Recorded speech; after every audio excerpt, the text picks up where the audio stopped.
사도행전 12장 1절에서 17절까지 말씀입니다. 사도행전 12장 1절에서 17절까지 말씀입니다.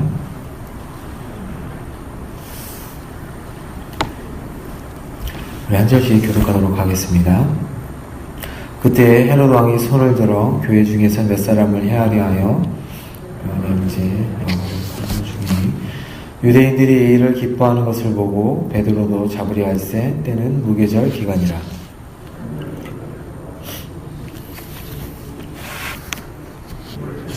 백성 앞에 끌어나오자 하더라.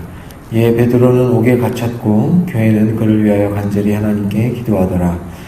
헤롯이 잡아내려고 하는 그 전날 밤에 베드로가 두 군인 틈에서 두 사슬에 매여 누워 자는데 수꾼들이 문 밖에서 옥을 지키더니 호련히 주의 사자가 나타나며 옥중에 광채가 빛나며 또 베드로의 옆구리를 쳐 깨워 이르되 급히 일어나라 하니 쇠사들이 그 손에서 벗어지더라. 띠를 띠고 신을 신으라 하거늘 베드로가 그대로 하니 천사가 또 이르되 겉옷을 입고 따라오라 하는데 베드로가 나와서 따라갈새 천사가 하는 것이 생시인 줄 알지 못하고 환상을 보는 바 아니라 첫째와 둘째 파수를 지나 신을 정한 샘물에 이르니 의 저절로 한 것을 지나며 천사가 곧 떠나더라. 이에 베드로가 정신이 들어 이르되 내가 이제야 참으로 주께서 그의 천사를 보내어 나를 헤롯의 손과 유대 백성의 모든 기대에서 벗어나게 하신 줄 알겠노라 하여 마리아 집에 가니 여러 사람이 거기에 모여 기도하고 있더라. 베드로가 대문을 두드린데 로데랴 하는 여자애가 영접하러 나왔다가 베드로의 영접인 줄 알고 기뻐하여 문을 채우지 못하고 달려들어가 말하되 베드로가 대문 밖에 섰더라 하니 그들이 말하되 내가 미쳤다 하나 여자아이는 힘써 말하되 참말이라 하니 그들이 말하되 그러면 그의 천사라 하더라. 베드로가 문 두드리기를 그치지 아니하니 그들이 문을 열어 베드로를 보고 놀라는지. 다 같이 보겠습니다. 베드로가 그들에게 손짓하여 조용하게 하고 주께서 자기를 이끌어 옥에서 나오게 하던 일을 말하고 또 야고보와 형제들에게 이 말을 전하라 하고 떠나 다른 곳으로 가니라. 아멘. 헤롯 왕이 손을 들어 교회 중 몇 사람을 헤아려 하여 요한의 형제 야고보를 칼로 죽였습니다. 유대인들이 이 일을 기뻐하는 것을 본 헤롯은 교회의 기둥이여 수제자인 베드로까지 잡아 죽이고자 그를 감옥에 가두었습니다. 이때는 무교절이라 당장 죽일 수가 없어서 옥에 가두고 군사 4명씩 4패에게 맡겨서 지키게 합니다. 헤롯은 6월절이 끝나면 백성들 앞에 끌어내어 죽이고자 하였습니다. 여기서 헤롯이 누구냐면 예수님 탄생할 때 2살 아래의 사내 아이들을 다 쳐 죽인 그 헤롯 대왕의 손자입니다. 그는 뛰어난 정치가였고 에돔 사람으로 이스라엘의 왕이 되었습니다.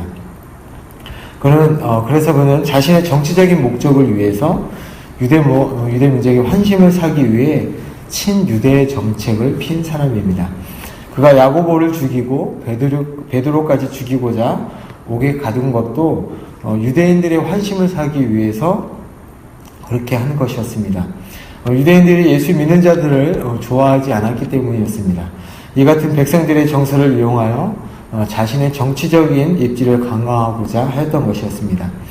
야고보를 죽인 일을 보고 유다 백성들이 좋아하는 것을 보고 헤롯은 교회의 기둥이자 수제자인 그때 많은 일을 행한 베드로를 잡아서 죽이고자 한 것이었습니다.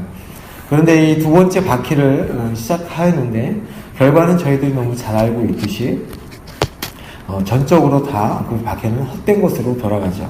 5절에 보면 이에 베드로는 옥에 갇혔고 교회는 그를 위하여 간절히 하나님께 빌더라 라고 기록되어 있습니다. 베드로는 헤롯에 의해서 옥에 갇혔고 교회는 그를 위해 기도합니다. 베드로가 옥에 갇혀 죽게 되었다는 것은 교회를 볼 때는 아주 큰 위기가 아닐 수 없었습니다. 당시 초대교회에 있어서 베드로가 차지하는 그 위치는 너무나 컸습니다. 저희가 이제까지 본 사도행전에 보면 2장에서 수천 명의 사람이 베드로의 설교를 듣고 하나님께 돌아왔고, 그리고 5장에 보면 아나니아와 삽비라 사건을 통하여서 하나님께서 베드로를 통하여 교회 질서를 확립하는 것을 볼 수 있었고, 10장에 보면 베드로를 통하여서 이방인의 선교가 시작되는 것을 저희가 볼 수 있었습니다. 그런 베드로를 헤롯이 잡아서 죽이려고 했던 것이죠. 그 결과는 빈 감옥을 보면서 저희들은 어떤 결과가 나는지 잘 알고 있습니다. 6절에서 12절에 보면 그 전날 밤에 어떤 일이 있었냐면, 저희가 너무 잘 알듯이 분명히 4명의 군사가 내패로서 돌아가면서 지켰다는 것은 아주 철저하게 지켰다는 것입니다. 두 손이 결박되어 있었고, 나가는 것을 보면 그 감옥문 2개를 지나야 했고, 누구도 빠져나올 수 없는 감옥이었는데 하나님께서 베드로를 풀어주셨다는 겁니다. 이때 베드로는 천사가 하는 일을 참인 줄 알지 못하고 환상을 보는가 하였습니다. 베드로가 천사를 따라 첫째, 둘째 파수를 지나서 성으로 통한 쇠문에 이르니 문이 저절로 열립니다. 베드로가 거리로 나오자 그때 천사가 떠나가고 정신을 차리기까지 자기가 꿈꾸고 있는 듯한 것을 그때 깨닫게 되고, 이것은 분명히 하나님께서 자기를 풀어줬다는 것을 알게 됩니다. 주님께서 이루시는 이런 놀라운 기적의 역사를 베드로는 몸소 체험한 것이죠.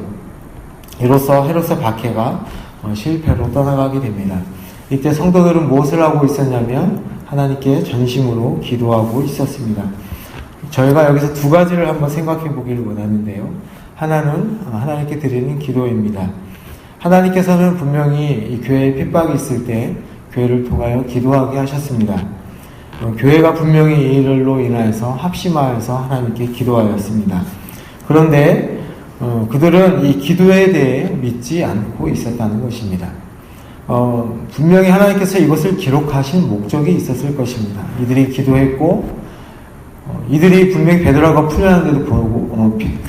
풀려는데도 불구하고 그 여자에게 너가 미쳤냐? 베드로가 감옥에 있는데 어떻게 나왔냐라는 소리를 하면서 교회는 믿지 않았죠. 나중에 이 일을 교회가 생각했을 때 교회는 어떻게 생각했을까요? 분명히 하나님께 반성했을 것입니다. 야고보는 그럼 또 하나는, 야고보는 죽이시고 왜 베드로는 살리신 이유가 무엇일까입니다. 여기서 우리가 하나님의 통치의 놀라운 비밀과 신비를 한번 생각해 봐야 합니다. 하나님의 그 놀라운 비밀과 신비는 저희가 다 이해할 수 없습니다. 그러나 이것을 통하여서도 하나님의 지혜가 분명히 있다는 것을 저희들이 믿어야 합니다. 결국 여호와 우리 하나님은 야고보의 순교와 베드로의 구출을 통해서 우리에게 하시고 싶으신 말씀은, 우리 하나님은 하나님의 그 나라의 진보와 우리의 유익을 위해 때로는 고난과 환난을 허락하시기도 하시고, 때로는 어떠한 방법으로든지 우리를 지키시고, 어떤 위기에서도 우리는 여호와 우리 하나님은 반드시 구원하신다는 것입니다. 하나님께서 어떤 환경 가운데서도 하나님의 뜻을 이루신다는 것입니다. 야고보 사도 순교를 통하여서 교회는 엄청난 위기에 봉착했고 힘들어했을 것입니다. 그런데도 베드로 사도를 풀어준 것을 통하여서 내가 너희와 함께하고 너희를 구원하고 있다는 것을 말씀해주고 있는 것입니다. 그것을 통하여서 초대교회는 위로를 받았을 것이고, 자신들이 기도를 통하여 믿지는 않았지만 하나님께서 분명히 우리와 함께 하신다는 것을 초대교회는 기억하였을 것입니다. 이 하나님, 오늘도 인도하시는 이 하나님을 기억하시면서 살아가시는 여러분이 되시기를 예수님의 이름으로 축복합니다.